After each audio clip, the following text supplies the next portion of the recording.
الحمدللہ رب العالمین والصلاة والسلام علی سید المرسلین اما بعد فاعوذ باللہ من الشیطان الرجیم بسم اللہ الرحمن الرحیم. پڑھیے الصلاۃ والسلام علیک یا رسول اللہ وعلی آلک واصحابک یا حبیب اللہ. الصلاۃ والسلام علیک یا نبی اللہ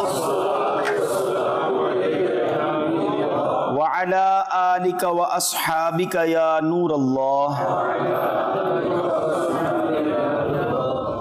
درود پاک پڑھنے کے بے شمار فضائل و برکات ہیں. بہت ساری احادیث فضائل درود میں ملتی ہیں. ایک بڑا ہی خوبصورت واقعہ، ایک بڑی خوبصورت بات اس حدیث پاک سے سیکھنے کو ملے گی. معاملہ کچھ یوں تھا.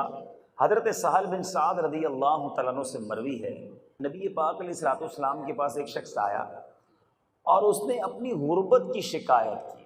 یا رسول اللہ، کام کاج نہیں ہے، معاشی مسائل میں گھرا ہوا ہوں، ہاتھ تنگ ہے. بہت سارے ناظرین بھی ایسے ہوں گے جو اس پرابلم کا شکار ہوں گے. سرکار دو عالم صلی اللہ تعالیٰ علیہ وسلم نے بڑا پیارا فارمولہ گویا عطا فرمایا. آقا علیہ الصلوۃ والسلام نے فرمایا، جب اپنے گھر میں داخل ہو تو سلام کیا کرو، چاہے گھر میں کوئی ہو یا نہ ہو. ٹھیک ہے، یہ یاد رکھنا ہے. آج یہ پوری بات میں دہراؤں گا بھی کہ جب گھر میں داخل ہونا ہے کیا کرنا ہے؟ السلام علیکم ورحمۃ اللہ وبرکاتہ، گھر میں کوئی ہو یا نہ ہو. پھر نبی پاک علیہ الصلوۃ والسلام نے فرمایا ثم سلم علیہ، سلام کر لو، اس کے بعد مجھ پر درود پڑھا کرو. دوسرا کام کیا کرنا ہے گھر میں جا کے؟ پہلا کیا کریں گے؟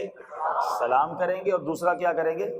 درود پاک. پھر فرمایا وَاقرأ قُلْ هُوَ اللَّهُ أَحَدٌ مَرَّةً وَاحِدَةً.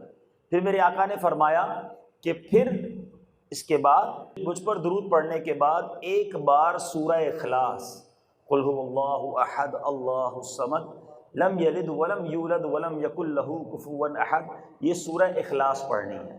ٹھیک ہے، یاد ہو گیا؟ پہلے کیا کریں گے؟ پھر کیا کریں گے؟ درود پاک. پھر کیا کریں گے؟ سورہ اخلاص. اس بندے نے ایسے ہی کیا. نبی پاک کو گیا شکایت کرنے تھا، اپنا مسئلہ بیان کرنے گیا تھا. پیارے آقا نے کہا گھر میں داخل ہونا تو یہ کرنا. اس شخص نے ایسا ہی کرنا شروع کیا. اللہ نے اس پر رزق کے دروازے ایسے کھول دیے کہ امیر ہو گیا، اس کو اس کا رزق بڑھتا چلا گیا. تو یہ فارمولہ ہے. کبھی اس سے وظیفہ مانگتے ہو، کبھی اس سے وظیفہ مانگتے ہو، میں تو آپ کو کونین کے والی کی زبانی وظیفہ عطا کر رہا ہوں صلی اللہ تعالی علیہ وسلم. تو یہ عمل آج سے شروع کرنا ہے. ٹھیک ہے، اپنے گھر میں جب جائیں، گھر والے ہوں تو گھر والوں کو سلام کر لیں، گھر والے نہ ہوں پھر بھی سلام کریں، اور پھر اس پیارے آقا پر درود پڑھیں، سورہ اخلاص پڑھیں. اللہ نے چاہا غربت دور ہوگی، رزق میں برکت ہوگی. اللہ کرے ہم عمل کرنے والے بنیں.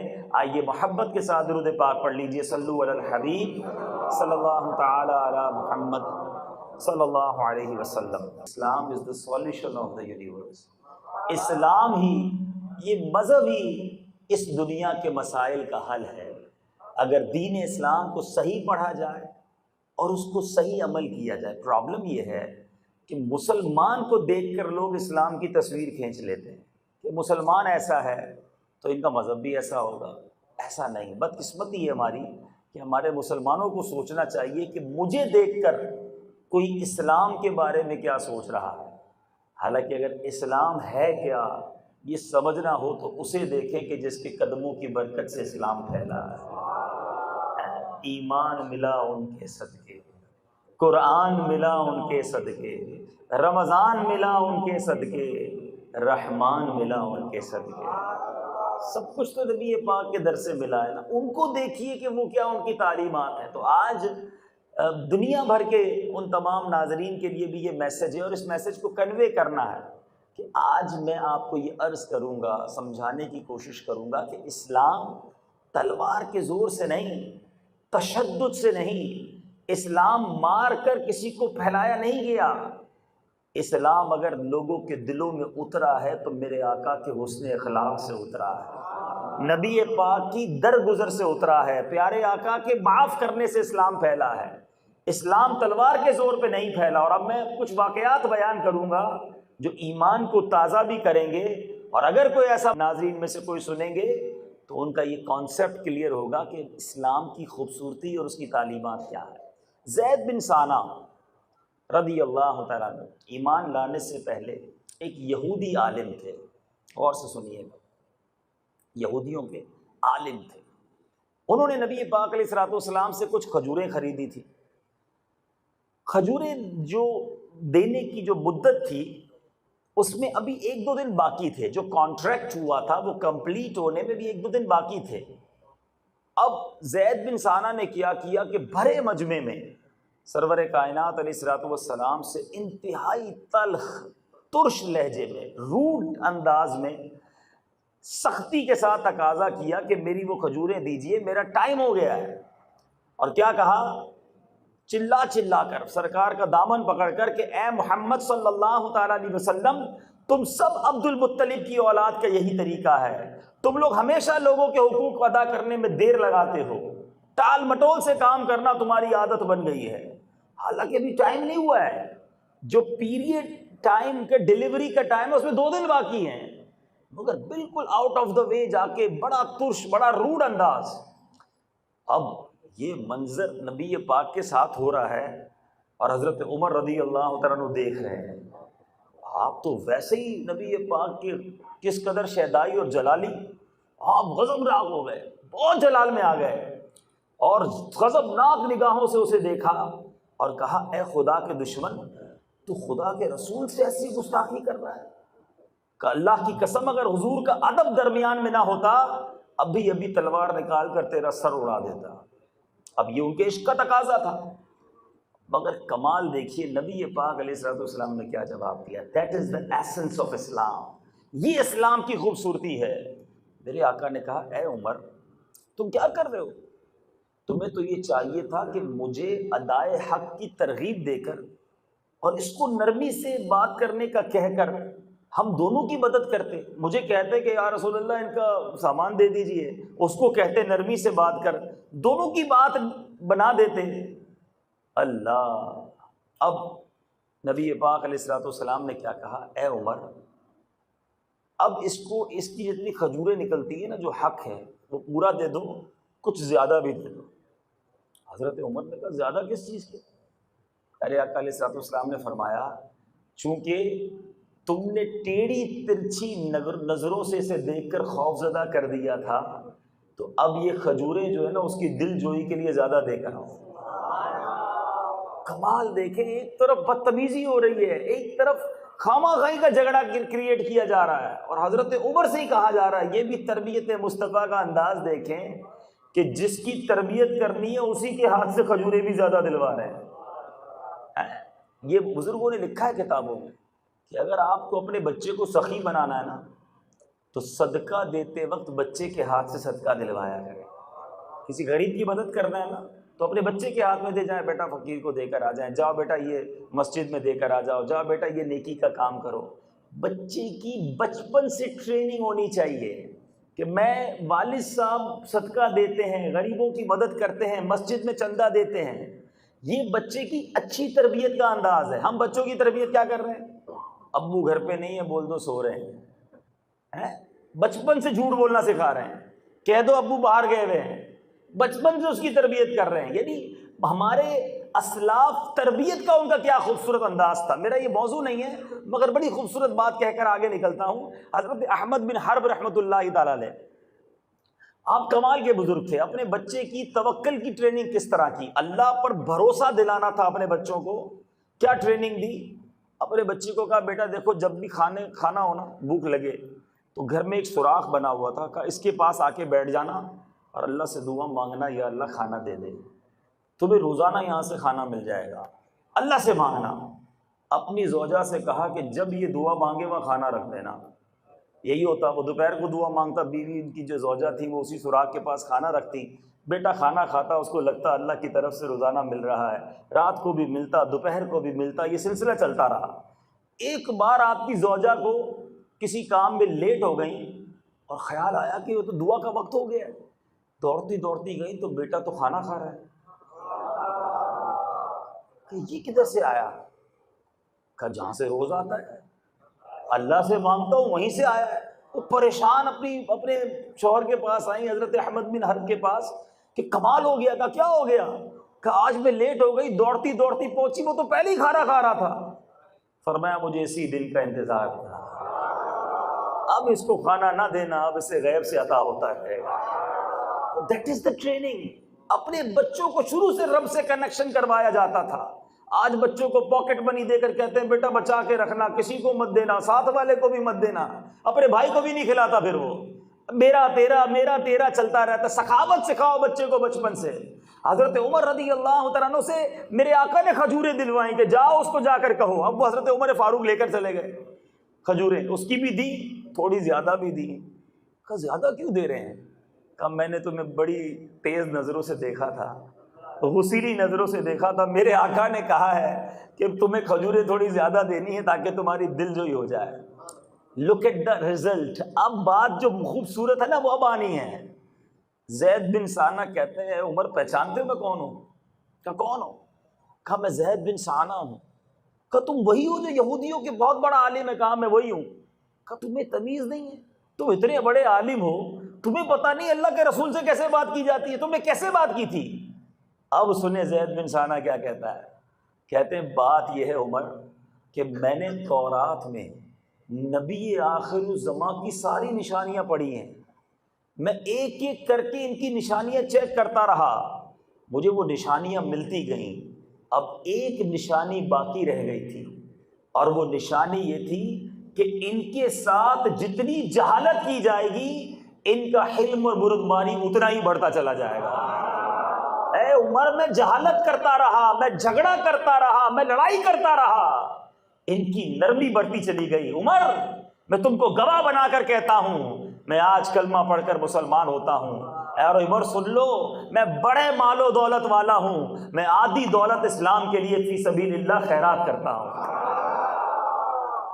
اب میرے میٹھے اسلامی بھائیو، یہ جو معافی ہے نا یہ اسلام پھیلنے کا سبب ہے، یہ اپنا بنانے کا سبب ہے۔ لڑائی سے کوئی اپنا نہیں بنتا کہ جناب میں اس نے مجھے یہ کہا میں بھی اس کا بیڑا گرک کر کے رہوں گا۔ دشمنیاں بڑھتی ہیں، لڑائی سے دشمنیاں بڑھتی ہیں، اور معافی سے دوستیاں بڑھتی ہیں، معافی سے دل مسخر ہوتے ہیں، معافی سے خاندان جڑتے ہیں، لڑائی سے خاندان ٹوٹتے ہیں، لڑائی سے شہر ٹوٹتے ہیں، لڑائی سے ملک برباد ہوتے ہیں۔ بہرحال حضرت جبیر بن مطعم رضی اللہ تعالیٰ عنہ کہتے ہیں، سنیے ایک اور واقعہ، جنگ حنین سے واپسی کا موقع ہے۔ کچھ دیہاتی لوگ نبی پاک علیہ الصلوۃ والسلام سے چمٹ گئے، اب پیارے آقا سے مال کا سوال کرنے لگے۔ ریئلائز کیجئے گا مانگ رہے ہیں، ہم سے کوئی بھکاری چپک کر مانگے تو غصہ آ جاتا ہے، کمال ہو گیا پیسے مانگ رہے، کپڑے کیوں پکڑ لیے بھائی، دور کھڑے رہو۔ ایک بار چلو ہاتھ واتھ لگ جائے بندہ برداشت کر لے، نبی پاک سے چمٹ گئے۔ اچھا اب پیارے آقا کو اتنا چمٹے کہ گویا دھکا دیتے دیتے دیتے نبی پاک کو ایک ببول کے درخت کی طرف لے گئے۔ اب ببول کے درخت میں بڑے کانٹے ہوتے ہیں، اتنے میں ایک بدوی پیارے آقا علیہ الصلوۃ والسلام کی مبارک چادر چھین کر اچک کر بھاگنے لگا۔ پیارے آقا علیہ الصلوۃ والسلام نے کھڑے ہو کر ارشاد فرمایا میری چادر تو واپس دے دو، اگر میرے پاس ان جھاڑیوں کے برابر میں جتنے کانٹے ہیں نا اتنے چوپائے ہوتے تو میں وہ سارے تم کو تقسیم کر دیتا۔ زبان پر سختی نہیں تھی، ماتھے پر بل نہیں تھے، کہ میں سب دے دوں گا تمہیں، میری چادر تو لوٹا دو، دھکے دے رہے ہیں۔ ایک اور بار کیا ہوا، حضرت انس رضی اللہ تعالیٰ کا بیان ہے، اور یہ بخاری شریف کی حدیث بیان کر رہا ہوں۔ پیارے آقا علیہ الصلوۃ والسلام کے ساتھ کہہ رہے ہیں میں چل رہا تھا، ایک بڑی خوبصورت نجرانی چادر نبی پاک نے اپنے کاندھوں پر رکھی ہوئی تھی، اس کے موٹے موٹے کنارے تھے۔ ایک بدوی ہوتے جو گاؤں گوٹھ کے لوگ ہوتے تھے نا، وہ آیا اور پیارے آقا کو پکڑ لیا اور جھٹکے سے نبی پاک کی چادر کھینچی۔ حضرت انس کہتے ہیں چادر کے چونکہ کنارے موٹے تھے، پیارے آقا علیہ الصلوۃ والسلام کی نرم و نازک گردن پر خراش کے نشان پڑ گئے۔ اب آپ سوچیں آپ سے کوئی مانگنے آ رہا ہے اور آپ ہی کو چوٹ پہنچا دے، پیارے آقا کو کہتا کیا ہے، زور سے چادر کھینچنے کے بعد، خراش ڈالنے کے بعد کہتا ہے اللہ کا جو مال آپ کے پاس ہے آپ کچھ حکم دیجئے کہ مجھے مل جائے۔ نبی پاک علیہ الصلوۃ والسلام نے جب اس بدوی کو دیکھا ایسا تکلیف کوئی دینے والا ہو کتنا غصہ آتا ہے. میرے آقا نے اس کو دیکھا تو کمال حلم سے دیکھا، کمال نرمی سے دیکھا. میرے آقا دیکھتے اس کو مسکرا پڑے. تکلیف دینے والے کو دیکھ کر مسکرا رہے ہیں، اور صحابہ سے فرماتے ہیں اس کو کچھ مال عطا کر دیا جائے، یہ مانگنے والا ہے، یہ سائل ہے، اس کو عطا کر دیا جائے. اعلیٰ حضرت جبھی تو لکھتے ہیں نا، واہ کیا جود و کرم ہے شہ بطحہ تیرا، نہیں سنتا ہی نہیں مانگنے والا تیرا. ایک اور اسٹیپ آگے بڑھ کے اعلیٰ حضرت لکھتے ہیں، فیض ہے یا شہ تسلیم نرالا تیرا. پیاسا جو ہوتا ہے نا کنویں کے پاس جاتا ہے، پیاس لگتی ہے تو جاتے ہیں کسی نل کے پاس جاتے ہیں، کولر کے پاس جاتے ہیں، نہر کے پاس جاتے ہیں، پانی پینا ہے. مگر نبی پاک کے فیض کی بات کیا کہتے ہیں؟ فیض ہے یا شہ تسلیم نرالا تیرا، آپ پیاسوں کے تجسس میں ہے دریا تیرا. سرکار کی رحمت کا دریا خود پیاسوں کو تلاش کر رہا ہوتا اور عطا فرماتے. اور آگے بڑھیے، پیارے آقا کا حلم کیسا تھا، نرمی کیسی تھی، معافی کیسی تھی. جنگ احد کا موقع ہے، عتبہ بن ابی وقاص نے نبی پاک علیہ الصلوۃ والسلام کے دندان مبارک کو شہید کیا. عبداللہ بن کمی نے چہرہ انور کو زخمی کیا، خون آلود کر دیا. مگر میرے آقا نے ان تکلیف دینے والوں کے بارے میں کوئی بد دعا نہ فرمائی، کوئی دعائے ہلاکت نہ فرمائی. میرے آقا کیا فرماتے رہے؟ اللہم اہد قومی فانہم لا یعلمون، اے اللہ میری قوم کو ہدایت دے کیونکہ یہ لوگ مجھے نہیں جانتے.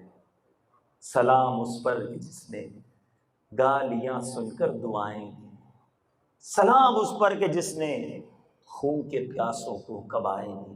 خیبر میں ایک عورت کے بارے میں کنفرم ہو گیا، زینب نام تھا اس کا، کہ اس نے نبی پاک علیہ الصلوۃ والسلام کو زہر دیا.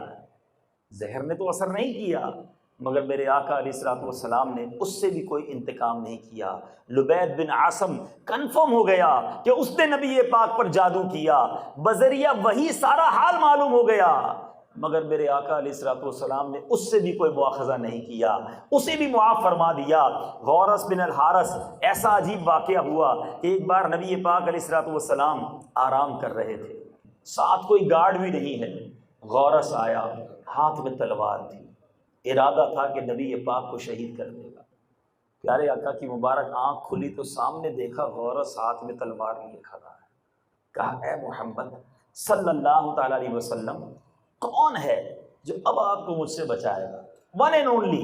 نبی پاک آرام کر رہے ہیں اور غورث کے ہاتھ میں تلوار ہے. کہتا ہے اب آپ کو کون مجھ سے بچائے گا؟ اللہ. محبوب رب کائنات کی زبان سے ایک ہی لفظ نکلا، فرمایا اللہ. کیا فرمایا؟ ذرا مل کے کہو اللہ. ایک آپ اور کہو اللہ. میں اور آپ کہہ رہے ہیں، اتنا لطف آ رہا ہے. جب رب کے محبوب نے کہا ہوگا تو کیا ہے وہ ہوگی. صرف ایک لفظ کہا اللہ. کہا کون بچائے گا؟ کہا اللہ. یہ کہنا تھا کہ غورث کانپنے لگا، ہاتھ سے تلوار گر گئی. نبی پاک نے تلوار اٹھا کر کہا غورث اب تمہیں مجھ سے کون بچائے گا؟ اے غورث اب تمہیں مجھ سے کون بچائے گا؟ غورث کیا کہتا ہے حضور کہ آپ گڑ گڑا کر کہنے لگا اب آپ ہی میری جان بچا لیں. نبی پاک علیہ الصلوۃ والسلام نے اسے بھی چھوڑ دیا، معاف فرما دیا. قاتلانہ حملہ کرنے آیا، اسے معاف کر دیا. فرق کیا پڑا؟ معاف کرنے کا نتیجہ دیکھو. معاف نہ کرتے، سزا دے دیتے تو چلا جانا تھا اسے دنیا سے. معاف کیا تو غورث اپنی قوم کے پاس آ کر کہتا ہے اے لوگوں میں ایسے شخص کے پاس سے آیا ہوں جو تمام دنیا کے انسانوں میں سب سے بہتر انسان ہے. معاف کرنے والے تو بنو نا، محبت دینے والے تو بنو. ہم تو انتقام کی آگ میں جل رہے ہیں. چھوڑوں گا نہیں، موقع ملے برباد کر دوں گا. اس نے میرے ساتھ ایسا کیا تھا. آج بدقسمتی سے کئی ایسے خاندان ہیں کہ جو انتقام کی آگ میں جلتے ہیں، بچپن سے بچے کو لڑائی کے لیے تیار کرتے ہیں کہ بڑے ہو کر فلاں کو مارنا ہے، بڑے ہو کے فلاں کا بدلہ لینا ہے، اسی میں مر گئے، اسی میں رہ گئے۔ ارے اسلام یہ تعلیمات نہیں دیتا، اسلام معافی کا درس دیتا ہے۔ آؤ اور واقعہ سناؤں، کیا فتح مکہ یاد نہیں ہے؟ میرے آقا کا وہ شہر جہاں 53 سال نبی پاک نے گزارے۔ حیدرآباد میں رہنے والوں، اگر آپ کو کوئی کہے حیدرآباد سے نکل جاؤ تو پتہ چلے گا جس شہر میں پیدا ہوا، جس شہر میں گھر ہے، جس شہر میں کاروبار ہے، مجھے کہا جا رہا ہے یہاں سے نکل جاؤ۔ نبی پاک نے 53 سال جس مکے میں گزارے، پیدا وہاں ہوئے، بچپن وہاں گزارا، جوانی جہاں گزاری، پہلی وحی جہاں نازل ہوئی، ازواج وہاں پر تھی۔ میرے آقا علیہ الصلوۃ والسلام نے زندگی کے وہ سارے ایام وہاں جب گزار لیے، اب تکلیف کے عالم میں مکہ چھڑوایا جا رہا ہے۔ اور تکلیف بھی کیسی تکلیف ہوگی کہ اب مکے میں رہنا مشکل ہو گیا، چھپ کر ہجرت کی جا رہی ہے۔ 8 سال کے بعد مدینہ شریف جانے کے 8 سال، سن 8 ہجری میں مکہ فتح ہوتا ہے۔ میرے آقا مکہ پاک آتے ہیں۔ غور کیجئے گا، اب پیارے آقا کے سامنے کون ہیں؟ وہ کفار مکہ ہیں جنہوں نے مکہ چھڑوایا تھا، جنہوں نے راستے میں کانٹے بچھائے تھے، جنہوں نے گردن مبارک پر اوجھڑی رکھی تھی، جنہوں نے نبی پاک علیہ الصلوۃ والسلام کے صحابہ کو شہید کیا تھا، جو مکے سے مدینے جانے والوں پر بھی پیچھے آ کے حملے کرتے رہے، احد کے میدان میں جنہوں نے پیارے آقا کے چچا کو شہید کیا، مصعب بن عمیر کو شہید کیا، عبداللہ بن جحش رضی اللہ تعالیٰ عنہ کی آنکھ، کان اور ناک نکال ڈالے، جنہوں نے صحابیات کو شہید کیا، وہ سارے ظالمین موجود تھے۔ وہ سب تھر تھر کانپ رہے تھے کہ آج تو فتح ہو چکی ہے، آج ہم سے بدلہ لیا جائے گا، آج ہماری بوٹی بوٹی نوچ کر رکھ لی جائے گی۔ تاریخ نے کوئی ایسا منظر دیکھا ہو تو بتائیے کہ اتنے بڑے ظالموں کو نبی پاک علیہ الصلوۃ والسلام نے کیا حکم دیا۔ اللہ اکبر! پیارے آقا نے کیا فرمایا؟ لا تثریب علیکم اليوم فاذهبوا انتم الطلقاء، آج تم سے کوئی مواخذہ نہیں ہے، جاؤ تم سارے آزاد ہو۔ اتنے بڑے دشمنوں کو آزاد کر دیا، مگر اس فتح مکہ کی معافی نے فرق کیا ہوا؟ کتابوں میں لکھا کہ بڑے بڑے سرداران قریش لرزنے لگے، زاروں کتار رونے لگے، وہ بلیو ہی نہیں کر پاتے رہے کہ ہمیں معاف کر دیا گیا، کیا ہم بھی بخشے جا سکتے ہیں؟ ہم نے اتنے ظلم کیے ان پر۔ روتے رہے اور کلمہ پڑھ کر مسلمان ہوتے رہے۔ اب وہ معافی سے مسلمان ہوئے نا، معاف کیا تو پوری نسلیں مسلمان ہو گئیں۔ اسلام یوں پھیلا ہے، اسلام معافی اور درگزر سے پھیلا ہے، اسلام نبی پاک کے حسن اخلاق سے پھیلا ہے۔ اے میرے میٹھے اور پیارے اسلامی بھائیوں، نبی پاک کا ایٹیٹیوڈ تو یہ تھا کہ پیارے آقا اپنے خون کے پیاسوں کو معاف کر دیا، قاتلانہ حملہ کرنے والوں کو معاف کر دیا، لہو لہان کرنے والوں کو معاف کیا، طائف کے میدان میں پتھر برسانے والوں کو بھی بددعا نہ دی۔ میرے آقا یہی فرماتے رہے کہ یہ قوم مجھے نہیں جانتی، ان کی آنے والے نسلیں مجھے پہچان جائیں گی۔ مگر آج نبی پاک کا غلام کہلانے والا معاف کرنے کے لیے تیار نہیں، میں نہیں چھوڑوں گا، ٹٹ فار ٹٹ، جیسے کو تیسا۔ نہیں جناب، اس نے میرے ساتھ برا کیا، اب میں بتاتا ہوں میں کیا چیز ہوں، میں شریفوں کے ساتھ شریف، بدماش کے ساتھ بدماش ہوں۔ ارے یہ کون سا بٹن لگا ہوا ہے آپ کے اندر کہ آپ شریف کے سامنے شریف ہو جاتے ہیں، بدماش کے سامنے بدماش ہو جاتے ہیں؟ اور جناب شریف کے ساتھ بھی شریف ہوتا ہے، بدماش کے ساتھ بھی شریف ہوتا ہے، تبھی تو بدماش شریف بنے گا نا۔ لیکن جناب یہاں تو کوئی کسی کو معاف کرنے کے لیے تیار نہیں ہے۔ ایک طرف نبی پاک کی وہ تعلیمات ہیں اور ایک طرف ہمارا ایٹیٹیوڈ ہے۔ آؤ میں سناتا ہوں میرے آقا کے کچھ فرامین۔ معاف کرنے والوں تمہیں مبارک ہو۔ حضرت ابی بن کعب رضی اللہ تعالیٰ عنہ سے روایت ہے، سلطان دو جہاں، شہنشاہ کون و مکان، رحمت عالمیہ صلی اللہ تعالیٰ علیہ وسلم نے ارشاد فرمایا، جسے یہ پسند ہو کہ اس کے لیے جنت میں محل بنایا جائے اور اس کے درجات بلند کیے جائیں۔ کون کون چاہتا ہے؟ آئے ہائے، جنت میں محل بن جائے اور درجات بلند ہو جائیں۔ میرے آقا فرما رہے ہیں نا، اب بتاؤ آگے کام کیا دیا؟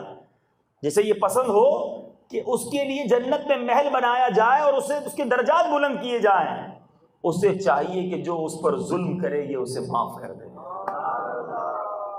جو اسے محروم کرے یہ اسے عطا کرے، اور جو اس سے قطع تعلق کرے یہ اس سے ناتا جوڑ دے۔ مشکل ہے کام، انعام بھی تو بڑا ہے نا۔ محروم کرے اسے عطا کرے، ظلم کرے اسے معاف کرے، قطع تعلق کرے اسے ناتا جوڑ لے۔ ہم کہتے ہیں میں نے نہیں بلانا دعوت میں، کیوں نہیں بلانا؟ انہوں نے بھی تو نہیں بلایا تھا۔ یہی تو قطع تعلق ہے، وہ نہیں کر رہا تم کر لو۔ اس نے مجھے کبھی تحفہ نہیں دیا، میں کیوں تحفہ دوں؟ بچے کی شادی میں آ کے بھی 250 روپے کا لفافہ دے گیا، میں تو دوں گا ہی نہیں اسے۔ محروم کر رہا ہے، تم عطا کرو، یہی تو حدیث پاک ہے۔ اچھا جناب، ظلم کر رہا ہے، دل توڑ رہا ہے آپ کا، موقع نہیں دے رہا آگے بڑھنے کا، کوئی بات نہیں، آپ اس کو معاف کر دیں۔ یہ وہ کام ہیں جو دل پر تھوڑے سے بھاری ہیں، مگر میرے میٹھے اسلامی بھائیوں اس کا اجر بہت بڑا ہے۔ اچھا شیطان ہے نا، وہ اس راہ پر آنے نہیں دیتا۔ جب کسی کو سمجھائے نا یار معاف کر دو، غلطی ہے اس کی، کوئی بات نہیں معاف کر دو، بندہ کہتا ہے یار معاف کروں گا تو عزت نہیں رہے گی، لوگ سمجھیں کہ بزدل ہوں، میں کچھ بگاڑ نہیں سکتا اس کا، ہے میں بھی تونگر ہوں، میں بھی بہادر ہوں، میں بگاڑوں گا اس کا، ورنہ نہیں کروں گا تو لوگ کیا سمجھیں گے۔ چلو آؤ یہ بھی بتاتا ہوں کہ معاف کرنے سے عزت بڑھتی ہے یا عزت گھٹتی ہے۔ اچھا یہ بات کون سمجھائے گا عزت بڑھتی ہے یا گھٹتی ہے؟ اسی سے نہ پوچھ لے جس کی عزت رب نے بڑھائی ہے۔ وَرَفَعْنَا لَكَ ذِكْرَكَ، جس کی عزت بڑھانے والا رب ہے، سارے اونچوں سے اونچا سمجھیے جسے، ہے اس اونچے سے اونچا۔ انہی سے پوچھ لیتے ہیں، آپ ہی بتائیے کسی کو معاف کریں گے تو عزت بڑھ جائے گی یا گھٹ جائے گی؟ سنو نبی پاک علیہ الصلوۃ والسلام کا فرمان ہے، 3 باتیں بڑی خوبصورت کی، فرماتے ہیں صدقہ دینے سے مال کم نہیں ہوتا۔ پیسے دیتے وقت بندہ کہتا ہے یار صدقہ کر دوں گا تو پیسے کم ہو جائیں گے، حدیث پاک قسم اٹھائی میرے آقا نے ایک حدیث میں کہ میں قسم کھا کر کہتا ہوں، پیارے آقا کے کچھ اس طرح کے الفاظ ہیں، صدقہ دینے سے مال کم نہیں ہوتا۔ بندہ کسی کا قصور معاف کرے تو اللہ معاف کرنے والے کی عزت ہی بڑھاتا ہے، نبی پاک نے فرمایا۔ اور فرمایا کہ جو اللہ کے لیے عاجزی اختیار کرے اللہ اسے بلند فرمائے گا۔ ہماری میمنی میں کہتے ہیں جو نمی ہو وہ اللہ کے گمی ہو، جھک جائیے اللہ کے لیے، اللہ کو پسند آئے گا، اللہ اس کا مرتبہ بڑھاتا ہے۔ بہرحال حضرت موسیٰ کلیم اللہ علیہ نبینا علیہ الصلوۃ والسلام نے اللہ کی بارگاہ میں سوال کیا، اے اللہ تیرے نزدیک کون سا بندہ زیادہ عزت والا ہے؟ سنو وہ جو کہتے ہیں میں نے چھوڑنا نہیں، مردانگی کیسے دکھاؤں گا، لوگ کیا کہیں گے کہ تیرے اندر طاقت نہیں ہے بدلہ لینے کی، سنو اللہ کے نزدیک عزت والا کون ہے؟ حضرت موسیٰ نے سوال کیا، رب فرماتا ہے وہ جو بدلہ لینے کی قدرت کے باوجود معاف کر دے۔ ہاں یہ بڑی اہم بات ہے، بندہ کہ یار میں نے چھوڑنا نہیں اسے، بڑے غصے میں کسی نے گاڑی کو ٹکر لگا دی یا کوئی جملہ کہہ دیا، بندہ غصے میں باہر نکلا اور جس کو بدلہ دینے کے لیے نکلا پتہ چلا اس کے 4 گارڈ بھی کھڑے ہیں، یہ وہ بڑا لہیم شہیم ہے، بڑا طاقتور ہے، بندہ کہتا ہے چھوڑو یار معاف کیا، جھگڑا نہیں کرتے، وہ کچھ بگاڑ ہی نہیں سکتے اس کا، اس لیے معاف کیا نا۔ کمال یہ ہے کہ آپ بدلہ لے سکتے ہیں، آپ اتھارٹی رکھتے ہیں، آپ اپنے غصے کو اپنے بدلے کو نافذ کر سکتے ہیں۔ اللہ فرماتا ہے اس کے نزدیک عزت والا وہ ہے جو بدلہ لینے کی قدرت کے باوجود معاف کر دے، مزہ اس میں ہے اللہ کی رضا کے لیے۔ اب آگے سنیے جو حدیث سنانے جا رہا ہوں، جو لوگ معاف نہیں کرتے نا، جو رحم نہیں کرتے، نبی پاک علیہ الصلوۃ والسلام نے ارشاد فرمایا جو رحم نہیں کرتا اس پر رحم نہیں کیا جاتا، جو معاف نہیں کرتا اس کو معاف نہیں کیا جاتا۔ اے میرے پیچھے اسلامی بھائی، نہ کرو معاف، اگر ہمیں بھی معاف نہ کیا گیا تو نہیں کرتے رحم، لیکن اگر رحم ہم پر نہ کیا گیا تو ہم کدھر جائیں؟ میں ایک بار مدینہ منورہ میں ایک بہت بڑے مفتی صاحب سے ملا، بڑا مجھے واقعہ بھولتا نہیں ہے، جب میں یہ واقعہ روایت یاد کرتا ہوں مجھے واقعہ یاد آ جاتا ہے۔ ایک بہت بڑے مفتی صاحب ہیں، ان سے ملاقات کرنے ہم گئے، اللہ والوں کی باتیں ہی دوسری ہوتی ہیں، بہت بڑا نام ہے ان کا، وہ رو رہے تھے کمرے میں، ہم کو رو رہے تھے، آنسو سے رو رہے تھے۔ ہم نے کہا حضرت کیا ہو گیا؟ بس رو ہی جا رہے میں نے کہا حضرت بتائیں تو اسی کیا ہو گیا؟ ان کے ہاتھ میں کوئی کتاب تھی، انہوں نے یہ والی روایت پڑھی تھی کہ جو معاف نہیں کرتا اسے معاف نہیں کیا جاتا، جو رحم نہیں کرتا اس پر رحم، اس طرح کی کوئی روایت انہوں نے پڑھی تھی۔ کہتے ہیں میں یہ روایت پڑھ رہا ہوں، مجھے میرا ایک شاگرد یاد آ گیا، میرے درجے میں اس شاگرد نے کوئی غلطی کی، میں نے اسے کھڑا کر دیا، وہ مجھ سے معافی مانگتا رہا، میں نے اسے معاف کیا۔ آپ سب گواہ ہو جاؤ، میں نے اسے معاف کر دیا۔ آپ سب گواہ ہو جاؤ، میں نے، وہ بولتے جاتے تھے، روتے جاتے تھے، یا اللہ تو مجھے معاف کر دے۔ آپ سب گواہ ہو جاؤ، میں نے اسے معاف۔ ایک مفتی ہو کر اپنے ایک شاگرد کے لیے اتنے تڑپ رہے تھے کہ میں نے اسے معاف نہیں کیا، کہیں مجھے معاف نہ کیا جائے۔ یہ اللہ والوں کا دل ہوتا ہے۔ مگر وہ بندہ جو بدلے کی آگ میں جلتا ہے، جو ہر برائی کا بدلہ برائی سے دینا چاہتا ہے، ہر غلطی کا بدلہ جناب لینا چاہتا ہے، کہتا ہے میں نہیں چھوڑوں گا، یہ خود معاف کیجئے گا۔ جو میرے صحافی بھائی بیٹھے ہیں، آپ کے اندر یہ جس کو پروفیشنل جیلسی کہتے ہیں بہت زیادہ ہوتی ہے، نہیں جناب اس نے خبر لگائی، اب میں بھی اس کو ٹھیک کر دوں گا، اس نے جناب یہ کام کیا، میں اس کا بدلہ لے کے دکھاؤں گا، یہ مجھ سے اس کام میں آگے بڑھ گیا، میں نیچے جا کر دکھاؤں گا۔ ارے یہ اسلام کا طریقہ نہیں۔ نبی پاک کے غلاموں، دل بڑا رکھو، دوسروں کی ترقی میں خوش ہو جایا کرو۔ کسی مسلمان کی ترقی میں جلنا حسد ہے۔ سب کا بھلا، سب کی خیر، سب کے بھلے میں اپنی خیر۔ تو دوسروں کے لیے بھلا سوچتا ہے، اللہ اس کا بھی بھلا فرما دیتا ہے، مگر جو دوسروں کے لیے برا سوچتا ہے اس کا بھی برا ہو جاتا ہے۔ اے میرے میٹھے اسلامی بھائیو سنو، جو معاف کرنے والے ہیں، سلو کرنے والے ہیں، درگزر کرنے والے ہیں، قیامت کے دن کیا اعلان ہونا ہے۔ حضرت سیدنا انس رضی اللہ تعالیٰ عنہ سے مروی ہے، حضور پرنور صلی اللہ تعالیٰ علیہ وسلم نے فرمایا قیامت کے روز اعلان کیا جائے گا، there is a announcement on the day of judgment. سنو اعلان کیا ہوگا، جس کا اجر اللہ کے ذمہ کرم پر ہے وہ اٹھے اور جنت میں داخل ہو جائے۔ ہیں اللہ اللہ اللہ، کیسے خوش نصیب ہوں گے جن کے لیے اعلان ہوگا کہ جن کا اجر اللہ کے ذمہ کرم پر ہے وہ اٹھے اور جنت میں داخل ہو جائے۔ پوچھا جائے گا یہ کس کے لیے اجر ہے؟ وہ منادی قیامت کے دن اناؤنسمنٹ کرنے والا کیا کہے گا؟ ان لوگوں کے لیے جو معاف کرنے والے ہیں۔ کتنے لوگ اٹھیں گے؟ ہزاروں آدمی کھڑے ہوں گے، حدیث کے الفاظ ہیں، جو بلا حساب جنت میں داخل ہو جائیں گے۔ اب آپ کے اوپر ہے آپ معاف نہ کریں، معاف کرنے والے کو بلا حساب جنت میں داخلہ مل رہا ہے، کوئی بات نہیں۔ کسی کی بات بری لگ جاتی ہے، کسی کا جملہ برا لگ جاتا ہے، کسی کی تحریر بری لگ جاتی ہے، نہیں جناب اب کالم کا جواب کالم سے دیں گے۔ اب اس نے تحریر میں یہ لکھا ہے، میں اس سے بڑی تحریر لا کر دکھاؤں گا۔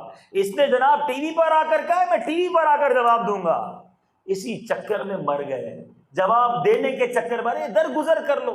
یہ بہت سارے لوگ یہاں پر ہیں جو جرنلسٹ بھی ہیں اور جو کبھی جیل جانا ہو، اللہ نہ کرے کبھی کسی جرم کی بنا پر جائیں، میرا بھی جیل جانا ہوا ہے لیکن الحمدللہ کسی جرم میں نہیں، وہاں بھی بیانات کے لیے جانا ہوا ہے۔ تو جب بیانات کے لیے گیا تو کچھ قیدیوں سے ملاقات ہوئی، کبھی سروے کریں قیدیوں کا، آپ کو پتہ چلے گا اگر شاید 70-80% قیدی وہ ہوں گے پہلے سٹیج پر معاف کر دیتے تو جیل میں نہ پہنچتے۔ ایک نے گالی دی، دوسرے نے تھپڑ مارا، تیسرے نے پستول نکالا، چوتھے نے قتل کیا، ایک قبر میں گیا، ایک جیل میں گیا، ایک ہاسپٹل میں گیا، دوسرا جیل میں گیا۔ اسی غصے میں گھر ٹوٹ گئے، اسی غصے میں طلاقیں ہو گئی، اسی بدلے کی وجہ سے کاروبار ختم ہو گئے، اسی بدلے کی وجہ سے خاندان ٹوٹ گئے۔ بعد میں سر پکڑ کر روتے ہیں کہ یہ کیا کر دیا۔ ارے معافی کی عادت ہوتی تو یہاں تک نوبت نہ پہنچتی۔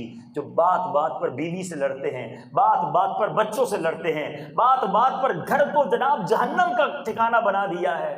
ارے گھر ہے، گھر کے اندر ہوں گی غلطیاں، دل بڑا رکھو۔ اگر گھر کو چلانا ہے تو اپنے سینے کو بڑا رکھو۔ سرکار دو عالم صلی اللہ تعالی علیہ وسلم کا فرمان سنیے، بخاری کی حدیث ہے، میرے آقا فرماتے جس کا مفہوم ہے، تم میں سے بہتر وہ ہے جو اپنے گھر والوں کے ساتھ بہتر ہے، اور سن لو میں تم سب سے زیادہ اپنے گھر والوں کے ساتھ اچھا ہوں۔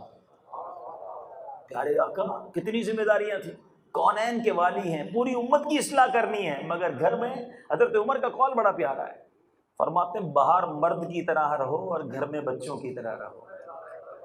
ہم گھر میں بھی مرد بننے کی کوشش کرتے ہیں، پتہ نہیں اتنا بڑا افسر بن گیا ہوں، میں یونین کا چیئرمین ہو گیا ہوں۔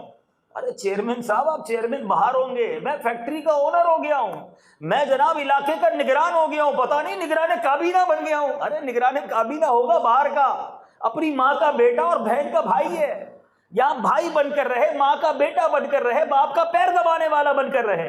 یہ جو بھی بنا ہے ماں باپ کی دعاؤں سے بنا ہے، یہ بھائی بہنوں کی نیک خواہشات سے بنا ہے۔ اپنی افسری اگر گھر میں جھاڑنے لگو گے تو گھر گھر نہیں رہے گا۔ مگر آج معاملہ یہ معاف کرنے کے لیے کوئی تیار نہیں ہے. کھانا صحیح نہ بنا تو بیوی سے لڑائی, کپڑے استری نہ ہوئے تو جھاڑنا. ارے گھر ہے یا انسپیکٹر ہو آپ گھر کے؟ آپ گھر جاؤ گے نا ابھی سارے, ایک ٹیسٹ لے لیجئے گا. جب بھی گھر میں داخل ہوتے ہو یہ چیک کیا کرو کہ میں گھر میں داخل ہوتا ہوں تو گھر والوں کے چہرے پر ٹینشن بڑھ جاتی ہے, یہ مسکراہٹ آ جاتی ہے. پتہ چلا گھر میں جاتے ہی کرفیو لگ جاتا ہے, بچے سو جاتے, سو جاؤ ابو آ گئے. ابو ہے تو انسپیکٹر ہے بھائی, ڈر کے سو گئے. بہن بولتی ہے جلدی صفائی کرو, بھائی نے چھوڑنا نہیں ہے. چائے تیار ہے کہ نہیں ہے, جلدی چائے بنا لو ورنہ خیر نہیں ہے. ارے یار گھر میں جاتے سب کو ٹینشن. ہونا تو یہ چاہیے میں گھر میں داخل ہوں تو ماں کہے میرا بیٹا آ گیا, بہن کہے میرا بھائی آ گیا, بیوی کہے میرے سر کا تاج آ گیا, بچے کہے ہمارے پیارے ابو جان آ گئے. گھر جا کے راحت کا سامان بنو. یہ کون سی نرمی تھی جو باہر والوں کے لیے ہے؟ ساری دنیا کہتی ہے بڑے خوش اخلاق ہیں, بڑی مسکرا کر ملتے ہیں, اپنے کسٹمر کے لیے بڑے اچھے ہیں, اپنے باس کے لیے بڑے اچھے ہیں, کولیگ کے لیے ساری محبتیں ہیں. گھر والوں کے لیے کیا ہو جاتا ہے؟ شیر ببر بن جاتے ہو گھر میں جا کے. نرمی, شفقت, یہ ہے اسلام کا طریقہ. اور معاف کرنے والے بنے. ہو جاتی ہے بچوں سے غلطی. ہم لوگ بعض اوقات کیا کرتے ہیں, غلطی کرنے والے کی اصلاح ایسی کرتے ہیں جو اس سے بڑی غلطی ہوتی ہے, بلکہ امیر ارشد کہتے ہیں غلطہ ہوتا ہے وہ. مثال کے طور پہ کسی نے کپ توڑ دیا گھر میں, ہم نے ڈنڈا اٹھا کے اس کا سر توڑ دیا, تو وہ تو غلطی سے بڑا غلطہ ہو گیا نا. یہ کون سی اصلاح ہے بھائی؟ اگر غلطی ہو گئی ہے, دیکھیے یاد رکھیں, کسی کی غلطی کی اصلاح کا بہترین طریقہ یہ ہے کہ اس کو اس غلطی کا احساس دلا دیا جائے, ورنہ خوف سے کام نہیں کرے گا. ایک کام ہوتا ہے خوف سے نہ کرنے والا. مثال کے طور پہ آپ چاہتے ہیں آپ کے بچے فلمیں نہ دیکھیں, اب گھر میں جائیں فلمیں نہیں دیکھیں گے کیونکہ ابو ڈانٹیں گے, ماریں گے, باہر نکلیں گے پھر دیکھنے لگ جائیں گے, کیونکہ آپ نے خوف سے کام چھڑوایا ہے, احساس کروا کے نہیں چھڑوایا, محبت سے نہیں چھڑوایا. پیارے آقا علیہ الصلوۃ والسلام کی بارگاہ میں ایک شخص آیا. دیکھیں سیرت مصطفیٰ سے کیسے پیارے پیارے پھول ملتے ہیں. ایک شخص آیا اور عرض کی حضور میں بدکاری کرنا چاہتا ہوں. کیسا کوسچن تھا, ڈائریکٹ نبی پاک سے کیا تھا صحابہ کرام کی موجودگی میں. کوئی جذباتی ہوتا تو کہتا شرم نہیں آتی, اس کو برا بھلا کہتا نکال دیتا. پیارے آقا علیہ الصلوۃ والسلام نے فرمایا بیٹھ جاؤ. نبی پاک نے کچھ اس طرح ارشاد فرمایا, یہ کام اگر کوئی تیری ماں کے ساتھ کرے تو تجھے منظور ہے؟ کہا نہیں بالکل منظور نہیں. یہی کام کوئی تیری بہن کے ساتھ کرے؟ کہا نہیں حضور یہ کیسے ہو سکتا ہے. پیارے آقا اسے رشتے گنواتے گئے, وہ منع کرتا گیا, وہ منع کرتا گیا. نبی پاک نے صلی اللہ علیہ وسلم جو کام تو کرنا چاہتا ہے وہ بھی تو کسی کی ماں ہوگی, کسی کی بہن ہوگی, کسی کی بمانی خالہ, کچھ نہ کچھ تو ہوگی نا. جب یہ کام تو اپنے رشتہ داروں کے ساتھ پسند نہیں کرتا تو دوسروں کے ساتھ کیسے پسند کرتا ہے؟ اس کو یہ بات ریئلائز کروائی, اس کے سینے پر ہاتھ رکھا, اللہ سے دعا مانگی, بدکاری کا خیال بھی دل سے نکل گیا. ڈانٹنا, ڈپٹنا, جھڑکنا یہ غلطیاں نہیں چھڑواتا. ریئلائز کروائیں, محبت سے سمجھائیں, غلطی کا احساس دلوا دیں کہ یہ کام اتنا برا ہے کرنے کا, انسان خود چھوڑ دے گا. اور یہی مبلغین کو کرنا چاہیے. جھڑک کر ڈانٹ کر سکھانا ایسا ہی ہے کہ آپ کسی برتن میں پہلے سوراخ کر دیں پھر پانی ڈالتے رہیں, اس سوراخ سے سارا پانی نکلتا رہے گا, آپ ڈالتے رہیں نکلتا رہے گا, آپ کا یار کچھ ہوتا ہی نہیں ہے. ہوگا کہاں سے, پہلے ہی سوراخ کیا ہوا ہے. مثال کے طور پہ ایک شخص سر پر کانچ کی چوڑیوں کا گٹھا اٹھا کر جا رہا تھا. ایک انسپیکٹر پولیس والا آیا اور ڈنڈا مار کے پوچھا اس کے پوٹلے میں کیا ہے. کانچ کی چوڑیاں ویسے ہی حیدرآباد میں بہت بنتی ہیں, بات ذرا صحیح سمجھ آئے گی. ڈنڈا مار کے کہا اس کے اندر کیا ہے.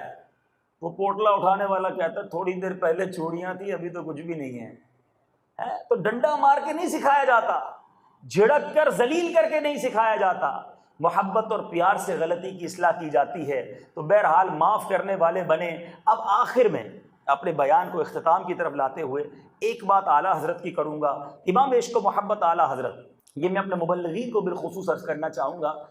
بعض اوقات ہماری بڑی تعریف ہوتی ہے, ماشاءاللہ بڑا اچھا بیان تھا, بڑی اچھی آپ خدمت کر رہے ہیں, آپ دین کا بڑا اچھا کام کر رہے ہیں, ہم بڑے پورے سماتے نہیں ہیں. اور جناب ایک دل آزاری کر دیں تو بندہ کہتا ہے یار بس اب کام نہیں کرنا.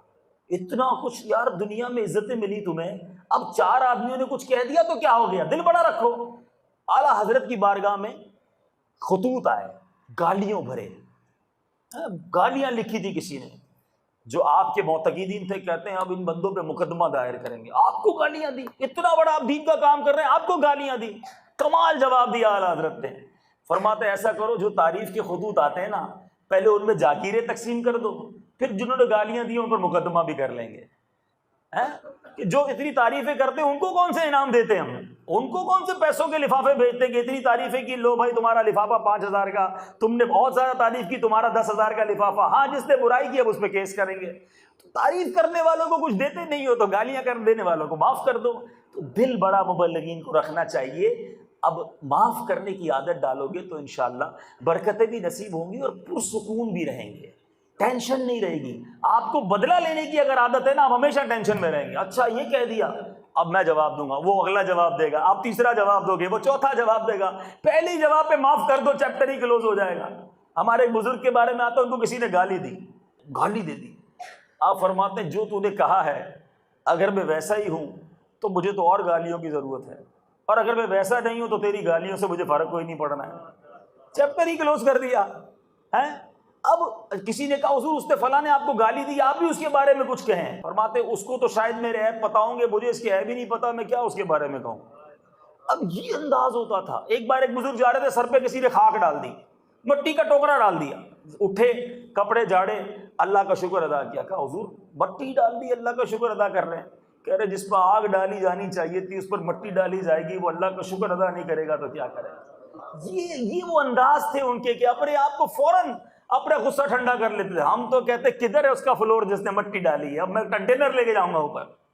یہ طریقہ ٹھیک نہیں ہے، ہو جاتی ہے غلطی۔ سائیکل کو ٹکر لگی تو اندھے ہو، دیکھتے نہیں ہو، آنکھ نہیں ہے، روڈ پہ کیوں آئے ہو؟ ارے لگ گئی ٹکر یار، کوئی بات نہیں، معاف کر دو، دل بڑا رکھو۔ چھوٹی چھوٹی باتوں پر بدلہ لینا، جھگڑا کرنا، یہ جو جھگڑے والے ریونج لینے والے لوگ ہیں نا، وہ ہر وقت تکلیف میں نظر آئیں گے آپ کو، ٹینشن، اور معاف کرنے والے آپ کو پرسکون نظر آئیں گے۔ تو بہرحال معاف کرنے والے بنے، درگزر کرنے والے بنے۔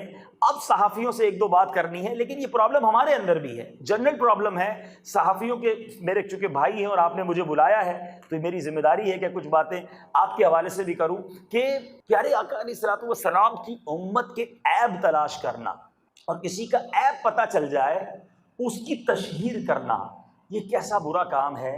امام اعظم ابو حنیفہ رضی اللہ تعالیٰ عنہ کو رب نے کیسا مقام عطا فرمایا کہ آپ دیکھیں اللہ والے اپنی آنکھوں سے کیا دیکھ لیتے ہیں۔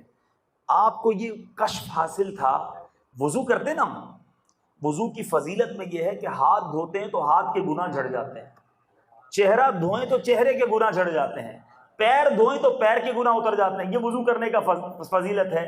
جو 5 وقت نماز پڑھتے ہیں انہیں مبارک ہو، روزانہ گناہ دھل رہے ہوتے ہیں۔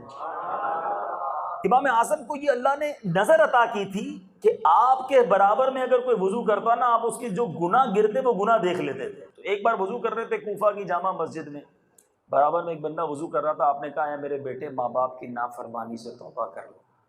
اس نے کہا حضور میں نے توبہ کی، کیونکہ گناہ گرتے ہوئے دیکھ لیا۔ ایک شخص اور وضو کر رہا تھا، آپ نے فرمایا کہ اے شخص بدکاری سے توبہ کر لو، کہتا حضور میں نے توبہ کی۔ ایک شخص کو دیکھا، اس نے کہا شراب پینے اور گانے باجے سننے سے توبہ کر لو، کیونکہ اس کے گناہ گرتے ہوئے دیکھ رہے تھے، کہتا حضور بس اب میں نے توبہ کر لی۔ اب امام اعظم نے دیکھا کہ مجھ پر تو لوگوں کے عیب کھلنے لگ گئے، اللہ کی بارگاہ میں دعا کی، یا اللہ مجھے یہ جو غیبی باتوں کا اظہار ہے یہ مجھ سے ختم ہو جائے، یہ میں نہیں چاہتا کہ مجھے مسلمانوں کے عیب پتہ چلیں۔ آپ کی یہ دعا قبول ہوئی اور آپ کو لوگوں کے جو گناہ جو جھڑتے تھے وہ دکھنا آنا بند ہو گئے۔ غور کیجئے کہ اللہ والوں کو پتہ چل جاتا تھا، وہ نہیں دیکھنا چاہتے تھے۔ ہمیں پتہ چلتا نہیں پھر بھی دوربین لگا کے ڈھونڈ رہے ہوتے ہیں، یہ کرتا کیا ہے گھر میں جا کے، یہ دکان پہ کاروبار کیسے کرتا ہے، یہ رات کو گیا کدھر تھا، یہ گاڑی کدھر سے لی اس نے، نیا گھر بنا یقیناً 2 نمبر کا بنایا ہوگا، اچھا موبائل نیا لے لیا ہے یقیناً اس میں بھی کسی کی جیب کاٹی ہوگی۔ ارے پرابلم عیب ڈھونڈنے کی کیوں پڑ جاتی ہے ہمیں، کیوں کسی کے جناب جستجو میں لگ جاتے ہیں۔ اے میرے میٹھے اسلامی بھائیوں، پیارے آقا علیہ الصلوۃ والسلام کے غلاموں سنو، حضرت سیدنا عبداللہ ابن عباس رضی اللہ عنہ کا فرمان ہے، جب تم اپنے ساتھی کی برائیاں بیان کرنا چاہو تو اپنی برائیاں یاد کر لیا کرو۔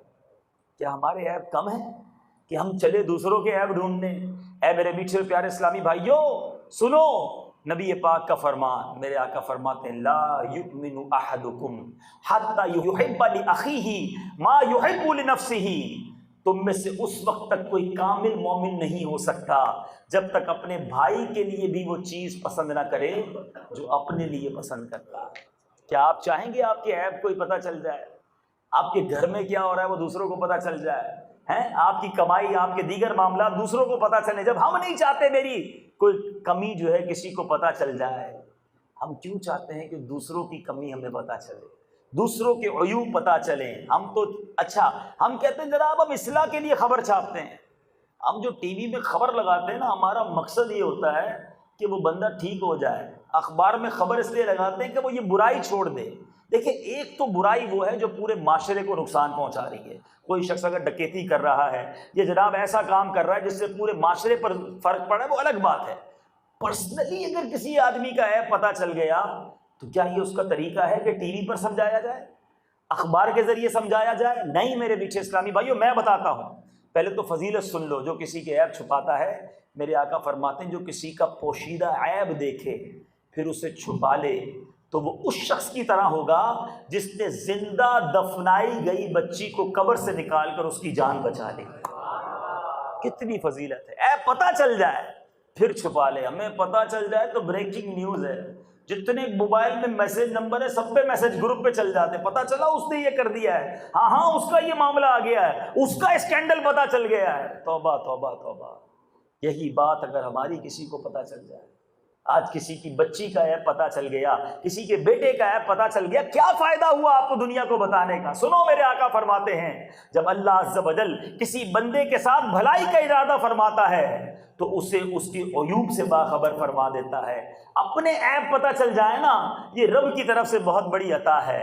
ہم اپنے عیب تو دیکھتے نہیں، ہمیں دوسرے ہی نظر آ رہے ہوتے ہیں۔ بہرحال میرے میٹھے اسلامی بھائیوں، اب سمجھانا کیسے؟ آخری بات، سیدنا امام شافعی رحمۃ اللہ تعالی علیہ فرماتے ہیں جس نے اپنے کسی مسلمان بھائی کو تنہائی میں سمجھایا، اس نے اسے نصیحت کی اور زینت بخشی، اور جس نے سب کے سامنے سمجھایا اس نے اسے رسوا کیا اور بدنام کیا۔ اے میرے میٹھے اسلامی بھائی، بتائیے یہ طریقہ کیسا؟ آپ کو پتہ چل گیا نا کہ یار اس کی یہ غلطی ہے، کوئی بات، اکیلے میں ملے، حضور میں نے آپ کے بارے میں یہ سنا ہے، یہ بات پتہ چلی ہے، آپ نے اپنے بیان میں یہ جملہ کہہ دیا تھا، آپ نے اپنے اسٹیٹمنٹ میں یہ بات کہہ دی تھی، یہ درست نہیں ہے، براہ کرم اس کی اصلاح کر لیجئے، ناراض بھی مت ہوئیے گا۔ یہ بھی تو اصلاح کا طریقہ ہے، سب کے سامنے بتانا۔ فرمایا اس نے اسے ذلیل کیا۔ تو بہرحال روایتوں میں آتا ہے جو کسی کے عیب کھولتا ہے اللہ اس کے بھی عیب کھول دے گا، جو کسی کے عیب چھپاتا ہے رب کریم اس کے بھی عیب چھپا دے گا۔ مصطفیٰ جان رحمت، شمع بزم ہدایت، سرکار دو عالم صلی اللہ تعالیٰ علیہ وسلم فرماتے ہیں جو اپنے مسلمان بھائی کی پیٹھ پیچھے اس کی عزت کے تحفظ کرے، اللہ تعالیٰ کے ذمہ کرم پر ہے کہ وہ اسے جہنم سے آزاد کر دے۔ ایک اور مقام پر ارشاد فرمایا جس نے دنیا میں اپنے بھائی کی عزت کی حفاظت کی، اللہ عز و جل قیامت کے دن ایک فرشتہ بھیجے گا جو جہنم سے اس کی حفاظت کرے گا۔ اب آپ کے اوپر ہے عیب اچھالنا ہے یا عیب چھپانا ہے۔ مسلمان جو ہوتا ہے نا وہ ڈھکنے اٹھانے والا نہیں ہوتا، ڈھکنے والا ہوتا ہے، عیب چھپانے والا ہوتا ہے، بات دبانے والا ہوتا ہے۔ کوئی بات نہیں، اپنے گھر کی بات کسی کو نہیں بتاتے، دوسرے کے گھر کی بات کیوں بتانی ہے؟ اللہ جانے، وہ جانے، ہم کیوں دوسروں کو بتائیں؟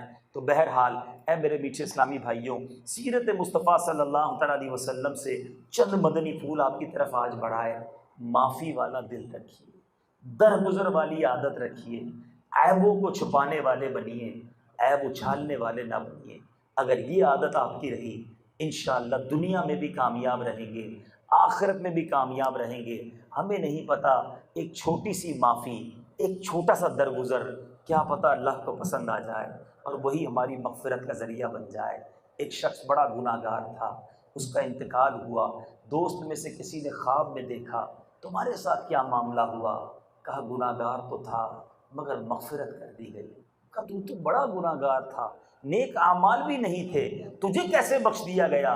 کہا بات یہ ہے ایک بار کھانا بنایا تھا بیوی نے، نمک زیادہ ڈال دیا، بڑا غصہ آیا کہ آج اس سے بدلہ لوں گا، یہی پلیٹ اٹھا کے منہ پہ مار دوں گا۔ ہو سکتا ہے ایسے شیر ببر یہاں بھی بیٹھے ہوں گے، یہ کارنامے کرتے ہوں گے۔ کہ بڑا غصہ آیا کہ نمک زیادہ ڈالا، سزا دوں گا۔ پھر مجھے خیال آیا میری بیوی نے ایک غلطی کی ہے، میں اسے بدلہ لینا چاہتا ہوں، سزا دینا چاہتا ہوں، میں تو روزانہ رب کی بارگاہ میں غلطی کرتا ہوں، وہ تو مجھے سزا نہیں دیتا۔ کہتے کھاتے کھاتے ہی بغیر کسی جملے کے میں نے معاف کر دیا۔ میں نے کہا کوئی بات نہیں ہے، بولا کچھ نہیں، مگر رب جانتا ہے دل کے حالات، اللہ جانتا ہے کہ نیت کدھر کی ہے۔ مرنے کے بعد گناہگار آدمی تھا، سنو اسے کیا کہا گیا؟ کہا گیا کہ تو بندہ ہو کر میری بندی کو معاف کرتا ہے، میں تو سب سے بڑا معاف کرنے والا ہوں، جہاں میں نے تیرے سارے گناہوں کو معاف کر دیا۔ ارے معافی والا دل تو لاؤ، اب اللہ کے بندوں کو اس نیت سے معاف کر دو۔ اگر کسی رشتہ دار سے رشتہ داری توڑی ہوئی ہے، اگر کسی دوست سے بات بند کی ہوئی ہے، کسی کے یہاں آنا جانا نہیں ہے، آج اللہ کی رضا کے لیے معاف کر کے اس کے پاس جانا آنا شروع کر دو، اس سے دوستی بنا لو۔ اگر کوئی شرعی رکاوٹ نہیں ہے، اور اللہ سے عرض کرنا مولا میں نے اسے معاف کر دیا، تو مجھے معاف کر دے، اے اللہ تو میرے گناہ معاف کر دے۔ وہ بڑا کریم ہے، آپ نے سنا ہوگا وہ بار بار رمضان میں ایک ہم 27ویں شریف کو ایک دعا پڑھتے ہیں، اللہم انک عفو کریم تحب العفو۔ ترجمہ سمجھو اس کا، اے اللہ تو بڑا معاف کرنے والا ہے اور تو معافی کو پسند کرتا ہے، فاعف عنی یا کریم، اے کریم مجھے بھی معاف کر دے۔ وہ معافی کو پسند کرتا ہے، اس کو بڑا اچھا لگتا ہے کہ بندہ بندے کو معاف کر دے، بدلہ نہ لے۔ تو آج یہ نیت کرو کہ بدلہ لینے والا نہیں، میں معاف کرنے والا بنوں گا، میں درگزر کرنے والا بنوں گا، میں لڑائی کرنے والا نہیں، میں سلو کرنے والا بنوں گا، میں بدلہ لینے والا نہیں، میں سینے لگانے والا بنوں گا۔ پھر دیکھو رب کی کیسی کرم نوازی ہوتی ہے۔ اللہ کرے کہ ہم اپنے دلوں میں یہ کیفیات زندگی بھر رکھنے میں کامیاب ہو جائیں۔